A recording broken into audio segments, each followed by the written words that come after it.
Japan ऑस्ट्रेलियाला आपल्या देशात तयार झालेल्या 3 युद्धनौका विकणार आहे. तसा करार 2 देशांमध्ये झालाय. आता तुम्ही म्हणाल, यात नवीन असं काय आहे? हा 2 देशांमधला संरक्षण करार आहे आणि ते देश एकमेकांना त्या कराराअंतर्गत जे ठरलंय ते एकमेकांना विकू शकतात किंवा ते घेऊ शकतात.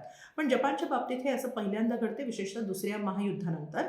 म्हणजेच जपान आता आपल्याकडची घातक शस्त्र किंवा युद्ध साहित्य इतर देशांना विकणार आहे. तसा निर्णय जपाननं घेतलेला आहे. जपाननं दुसऱ्या महायुद्धापासून स्वतःला युद्धापासून दूर ठेवलेलं आहे, कारण दुसऱ्या महायुद्धाचा सर्वात विनाशकारी चेहरा हा जपाननं पाहिला होता.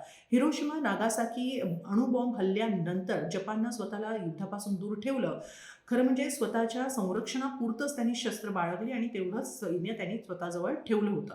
1976 मध्ये तर त्यांनी त्यांच्या शस्त्रांची निर्यात जवळपास बंद केली होती.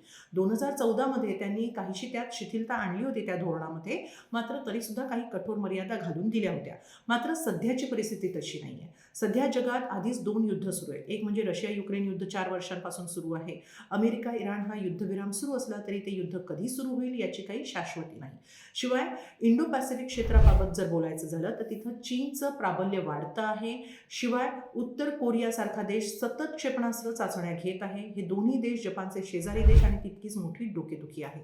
त्यामुळे प्रादेशिक सुरक्षेमध्ये आता आपला सहभाग नोंदवायची वेळ आलेली आहे याची कल्पना जपानी राज्यकर्त्यांना आलेली आहे. शिवाय या शस्त्र विक्रीमुळे जपानी अर्थव्यवस्थेला सुद्धा मोठा हातभार लागणार आहे. आतापर्यंत देशांतर्गत विक्री होत होती शस्त्रांची, मात्र आता जपान इतर देशांना ही शस्त्र विकणार आहे. त्यामुळे जपानी कंपन्यांना मोठा फायदा होऊ शकतो आणि संरक्षण क्षेत्रामध्ये मोठी रोजगार संधी उपलब्ध होऊ शकते देशांतर्गत, आणि त्यामुळेच जपानने आपलं धोरण बदललेलं आहे.